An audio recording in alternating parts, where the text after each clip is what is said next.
Welcome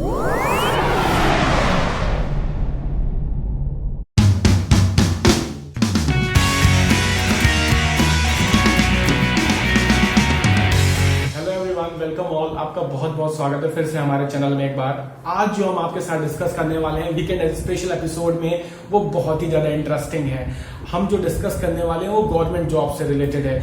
हमारी country के अंदर एक सबसे बड़ी खास बात है कि जितने भी यूथ हैं, जितने भी यंग एस्पिरेंट्स हैं, उनका कहीं ना कहीं ये सपना रहता है कि किसी अच्छी गवर्नमेंट जॉब में अपने आप को एस्टैब्लिश करें और किसी अच्छी गवर्नमेंट जॉब का पार्ट बने। तो उसी में से ही हमने एक सेगमेंट उठाया है और आज जो हम आपके साथ डिस्कस करने वाले हैं वो है top most paid 5 government jobs in India. India के अंदर वो 5 गवर्नमेंट जॉब्स, वो टॉप 5 पोजीशंस जिनको हर कोई बंदा होल्ड करना चाहता है, और इनके बारे में हम जानने की कोशिश करेंगे कि इनकी सैलरी इतनी ज्यादा क्यों है ये जॉब खास हमारे यंगस्टर्स और हमारे यूथ के लिए। लेकिन स्टार्ट करने से पहले मैं आपको एक चीज और बता देता हूं। जिन बच्चों ने हमारा सेक्शन नहीं देखा है जो हमारा कैरियर गाइडेंस से रिलेटेड है, वो हमारे प्लेलिस्ट में जाएं और प्लेलिस्ट में आपको कैरियर एडवाइस या कैरियर गाइडेंस के नाम से एक ऑप्शन मिलेगा जिसको आप क्लिक करके टॉप एमबीए कॉलेजेस के बारे में जान सकते हैं। जिन बच्चों ने अभी रिसेंटली 12 क्रॉस करा है उनके लिए आईपी मैट बहुत इंपॉर्टेंट है। जो हमारे ग्रेजुएशन के लास्ट ईयर में कैट जैट की तैयारी कर रहे हैं वो बच्चे भी हमारे उन वीडियोस को वॉच कर सकते हैं, वो बहुत ज्यादा इंपॉर्टेंट है। तो आई बटन दबा करके भी आप जा सकते हैं, अदरवाइज आप प्लेलिस्ट जाइए, प्लेलिस्ट में आपको हर एक चीज मिल जाएगी, इसको आप जरूर देखिए, बहुत इंपॉर्टेंट है। हाँ, तो आइए आज हम समझते हैं कि आज जो हम आपके लिए लेकर के आए हैं top 5 highest paid government jobs in India. उसके बारे में जानने से पहले हम आपको कुछ क्राइटेरिया बता देते हैं कि हमने किस बेसिस पे इनको रैंक अलॉट करा है या हमने किस बेसिस पे इनको एनालाइज करा है। देखिए, यहाँ पे जो बेसिक क्राइटेरिया है वो है बेसिक पे का। हमने किसी भी जॉब की पर्क्स को, फैसिलिटीज को ऐड नहीं करा है, तो इसीलिए बिल्कुल भी ऑफेंड होने की जरूरत नहीं है। किसी भी तरीके का दिमाग में ख्याल लाने की जरूरत नहीं है कि ये नंबर 1 पे हो सकता था, ये नंबर 2 पे हो सकता था। हमने बेसिक पे उठाया है। जिस जॉब की बेसिक पे सबसे ज्यादा है उसको हमने नंबर 1 रैंक अलॉट कर दी है, और जिस जॉब की बेसिक पे कम है उसको नीचे की कैटेगरी में रखा हुआ है। क्योंकि फैसिलिटीज, एचआरए, डीए देखेंगे, पर्क्स एंड परक्विजिट्स बहुत सारी जॉब में, सारी जॉब में किसी में कुछ कम है, किसी में कुछ ज्यादा। तो पर्क्स एंड परक्विजिट्स के बेसिस पे, फैसिलिटीज के बेसिस में हमने ये रैंक अलॉट नहीं करी है, तो बिल्कुल भी ये माइंड में मत रखिए।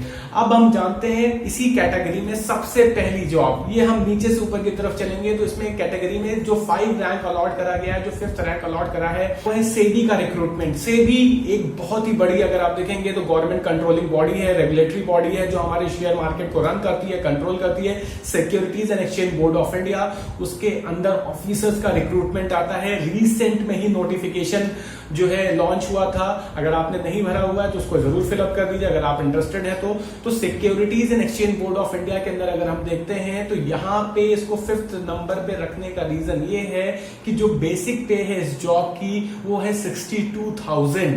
अब बेसिक पे की बात कर रहा हूं, अगर खाली इसमें हम एचआरए ऐड कर दे, बाकी फैसिलिटीज को ऐड ना करें, तो ये अप्रॉक्स 85 to 90,000 के आसपास इसकी सैलरी पहुंच जाती है, बाकी excluding all the other facilities and perks. ठीक है, तो आप बेसिकली एचआरए, अगर आप किसी टॉप सिटी में जाते हैं तो वहां पे एचआरए आपको उसके अकॉर्डिंग मिलेगा। और बेसिकली यहाँ पे जो रिक्रूटमेंट होता है मेजरली मेट्रोपॉलिटन के लिए ही होता है, मेट्रोपॉलिटन सिटीज के लिए होता है, इसलिए एचआरए काफी ज्यादा होता है। तो बेसिक पे देखें तो 62,000 है इसका, इसीलिए ये हमारी लिस्ट पे 5वें नंबर पे है।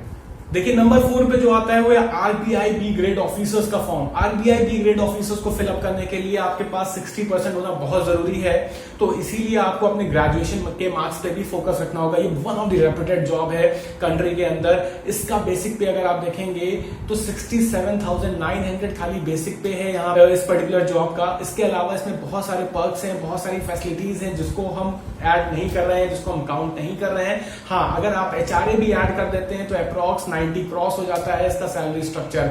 तो बहुत ज्यादा वैल्यूएबल और बहुत अच्छी जॉब है जिसको अगर आप समझते हैं, और अगर आप इस तरीके की जॉब्स को फिलअप करना चाहते हैं तो हमारे चैनल को जरूर सब्सक्राइब कर दीजिए, क्योंकि इनका नोटिफिकेशन जैसे ही आएगा हम आपको तुरंत गाइडेंस दे देंगे और बता देंगे कि फॉर्म कैसे फिलअप करना है, क्या क्या चेंजेस करे गए हैं। तो प्लीज चैनल को सब्सक्राइब जरूर कर दीजिएगा, क्योंकि इससे रिलेटेड इन्फॉर्मेशन हम आपको तुरंत का तुरंत अपने चैनल में प्रोवाइड करेंगे। ये दो आपने देख लिया होगा, एक को 5th हमने अलॉट करा है, एक को 4th अलॉट करा है। 3rd रैंक पे अगर आप देखेंगे तो 3rd रैंक पे यूपीएससी मतलब सिविल सर्विसेज। अब बहुत सारे लोगों के दिमाग में ये थॉट आ रहा होगा कि भाई सिविल सर्विसेज को 3rd रैंक क्यों अलॉट करा है। तो सिविल सर्विसेज को 3rd रैंक इसलिए अलॉट करा है क्योंकि यहाँ पे हम खाली बेसिक पे को काउंट कर रहे हैं। और सिविल सर्विसेज में अगर आप किसी भी आईएएस एग्जाम को क्वालिफाई करते हैं तो आप सिविल सर्विसेज के अंदर बहुत सारी चीजें आ जाती हैं। आईएएस हो गया, आईएफएस हो गया, इंडियन स्टैटिस्टिकल सर्विसेज, मतलब जितनी भी टॉप क्लास या टॉप नॉच जितने भी गवर्नमेंट जॉब्स हैं उनको हम इसके अंदर काउंट करते हैं। लेकिन अगर आप देखेंगे तो यहाँ पर्क और फैसिलिटीज बहुत ज्यादा है। अगर आप किसी भी सिटी के डीएम बनते हो तो डीएम के पास फैसिलिटीज पर्क्स बहुत ज्यादा होता है, और उसको मेंटेन करने के लिए हम ये मान के चलते हैं कि भाई 3 से 4 लाख तक का महीने का खर्चा रहता है कि गवर्नमेंट वहां पे आपको बंगलो भी देती है, एक दो कार भी देती है, सिक्योरिटी गार्ड भी देती है, गार्डनर भी देती है। लेकिन यहाँ पे फैसिलिटीज को नहीं काउंट कर रहे हैं। जो बेसिक सैलरी इनकी आती है वो उतनी ज्यादा नहीं आती है जितनी बाकी सारी चीजों में। लेकिन हाँ, ये बहुत ही ज्यादा रेप्यूटेड जॉब है। अगर आप इनकी सारी फैसिलिटीज को ऐड कर लेते हो तो इनको कोई भी पा नहीं सकता है। ये हमेशा 1 नंबर पे ही स्टैंड करेंगे। बेसिक पे के अकॉर्डिंग अगर हम देखेंगे तो उतना बेसिक पे इसका नहीं है। इसमें facilities and perks and perquisites बहुत ज्यादा है, इसको हम काउंट नहीं कर रहे हैं। तो बिल्कुल भी ऑफेंड मत होइएगा, बिल्कुल भी अपने दिमाग में मत लाइएगा। हाँ, अगर आप सारी फैसिलिटीज को, सारे पर्क्स को ऐड कर देते हो, जितनी भी चीजें गवर्नमेंट दे रही है, तो इस मतलब किसी से भी कंपैरिजन कर पाना बिल्कुल पॉसिबल नहीं है। दूसरा, अगर आप देखेंगे आईएफएस का भी होता है, इंडियन फॉरेन सर्विसेज। तो इंडियन फॉरेन सर्विसेज भी बेसिकली जो लोग इंडियन फॉरेन सर्विसेज ऑप्ट करते हैं उनको उनकी पोस्टिंग बाहर होती है, आउट ऑफ इंडिया होती है, और उनको डॉलर्स में या उस पर्टिकुलर कंट्री की करेंसी में पेमेंट मिलता है। लेकिन हम उनको भी अभी नहीं काउंट कर रहे हैं क्योंकि हम उन्हीं चीजों को लेकर चल रहे हैं जो इंडिया के अंदर मूव कर रही है, उन्हीं जॉब्स के बारे में बात कर रहे हैं। खासकर हम बेसिक पे को लेकर चल रहे हैं। आईएएस का बेसिक पे देखेंगे तो 56,100 है। तो बाकी फैसिलिटीज को हम काउंट नहीं कर रहे हैं, इसीलिए हमारे लिस्ट पे 3rd नंबर पे है। तो प्लीज ऑफेंड होने की बिल्कुल भी जरूरत नहीं है। तो 2nd नंबर की जॉब जो अलॉट होती है वो है पीएसयूज को। पीएसयूज में अगर आप देखेंगे तो आपने महारत्नास के बारे में सुना होगा, मिनी रत्नास के बारे में सुना होगा। तो जो बड़ी बड़ी महारत्नास है जैसे ओएनजीसी, इंडियन ऑयल, ठीक है, ये सब ऐसी सेल, भेल, इनमें अगर आपको जॉब मिल जाती है, इनमें अगर आप जॉब क्रैक कर लेते हैं, इनमें एग्जाम क्रैक कर लेते हैं, तो जो सैलरी अलॉट होती है आपको वो सैलरी 1 लाख प्लस के आसपास पहुंच जाती है। तो ये one of the most reputed jobs हैं अगर आप देखेंगे सैलरी वाइज। मैं सैलरी के पर्सपेक्टिव से आपको बता रहा हूं, मैं इसीलिए बार बार ये चीज बोल रहा हूं कि बिल्कुल भी आप ये माइंड में मत रखें कि एक में फैसिलिटीज ज्यादा है, एक में फैसिलिटीज कम है। हम जो बात कर रहे हैं वो इन हैंड सैलरी के बारे में बात कर रहे हैं। तो इन हैंड सैलरी के पर्सपेक्टिव से ओएनजीसी जैसी कंपनी में अगर आपकी जॉब लग जाती है, जो वन ऑफ दी महारत्नास है, वहां पे अगर आप देखेंगे तो 15 दिन का जॉब है, 15 दिन का ऑफ है, और उसके बाद सैलरी जो है 1 लाख प्लस है। तो one of the reputed job. इसमें पहले गेट के स्कोर पे लेती थी, अब इनका खुद का एंट्रेंस एग्जाम होता है, वो आपको क्रैक करना पड़ता है, उसके बाद आप यहाँ पे एंटर हो सकते हो। तो ये भी एक बहुत अच्छी जॉब है, रेप्यूटेड जॉब है। नंबर 1 पे आ जाते हैं। तो नंबर 1 में है डिफेंस के ऑफिसर्स। डिफेंस में आप देखेंगे तो एनडीए के थ्रू जो ऑफिसर जाते हैं, सीडीएस के थ्रू ऑफिसर जाते हैं, एफकैट के थ्रू जो ऑफिसर जाते हैं, ये बहुत इंपॉर्टेंट है। अब बहुत सारे लोग यहाँ भी ये सोच रहे होंगे कि डिफेंस के ऑफिसर्स को कैटेगरी 1 क्यों है, सिविल सर्विसेज को 3rd क्यों है। तो फिर वही बात कि यहाँ जो इनहैंड सैलरी है वो ज्यादा है। तो डिफेंस में एक खास, अगर आप देखेंगे तो एक खास स्कीम मिलती है हमारे डिफेंस ऑफिसर्स को। अगर आप आर्मी में ऑफिसर बन रहे हैं, एयरफोर्स में ऑफिसर बन रहे हैं, तो अगर आप देखेंगे इलेक्ट्रिक सर्विस पे नाम की एक स्कीम होती है जो आपको सैलरी में ऐड होकर के मिलती है। तो जिससे कि बेसिक आपकी 71,000 के आसपास पहुंच जाती है स्टार्टिंग में ही। इसके अलावा अगर आप देखें, अगर आप पायलट बनते हैं तो पायलट में आपको फ्लाइंग का पैसा मिलता है, फ्लाइंग ब्रांच का पैसा मिलता है, वो 25,000 मैक्सिमम 12,000 मिनिमम के आसपास रहता है। तो वो भी आपके बेसिक में ऐड हो जाता है। इसके अलावा अगर आपकी कहीं टफ पोस्टिंग हो जाती है, जैसे सियाचिन में पोस्टिंग हो जाती है, तो उसका 42,000 अलग से मिलता है सैलरी में ऐड होकर के। तो हार्ड स्टेशन का चार्ज है।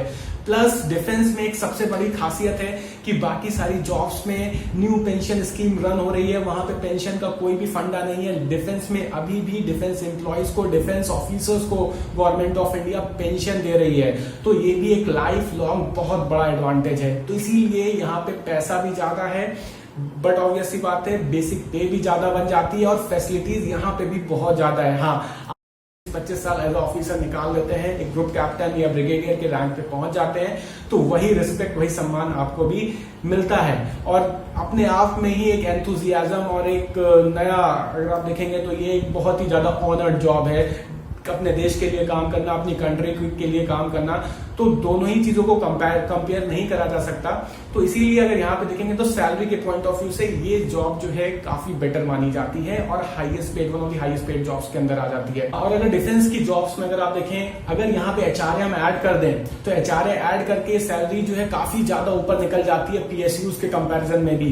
पीएसयूज में जो फैसिलिटीज हैं उसके कंपैरिजन में डिफेंस में बहुत ज्यादा फैसिलिटीज है, कैंटीन एंड ऑल दैट। तो फैसिलिटीज को अभी हम वैसे भी काउंट नहीं कर रहे हैं, एचआरए इंक्लूड कर जाए तो अगर आप देखेंगे तो ये साथ के पीएसयूज से भी ऊपर सैलरी निकल जाती है, इसीलिए हम उसको फर्स्ट कैटेगरी पे रख रहे हैं। और अगर आप देखेंगे तो सबसे ज्यादा जो रेप्यूटेड जॉब है जिसमें हम बार बार बोलते आ रहे हैं वो सिविल सर्विसेज की है। अगर उनकी सारी फैसिलिटीज को अगर हम ऐड कर दें तो वो वैसे ही नंबर 1 को भी क्रॉस कर जाएंगे। अब इन सारे जॉब्स में अगर आप इंटरेस्टेड हैं फिलअप करने के लिए तो हमारे चैनल को जरूर सब्सक्राइब कर दें, बेल बटन दबा दें, जिससे कि जब भी नोटिफिकेशन इन सारी जॉब्स के आएंगे तो हम आपको डिटेल में जरूर बताएंगे, जिससे कि आपको आसानी रहेगी कब फॉर्म फिलअप करना है और कैसे फिलअप करना है। होप सो आज का जो कंटेंट है वो आपको समझ में आया होगा, आपको अच्छा लगा होगा। इसको अपने दोस्तों में फैला दें, अपने रिलेटिव्स में फैला दें, ज्यादा से ज्यादा लोगों तक शेयर कर दें और चैनल को सब्सक्राइब करें और अपना प्यार ऐसे ही बनाए रखें। Thank you so much and all the best for your future endeavours. Thank you.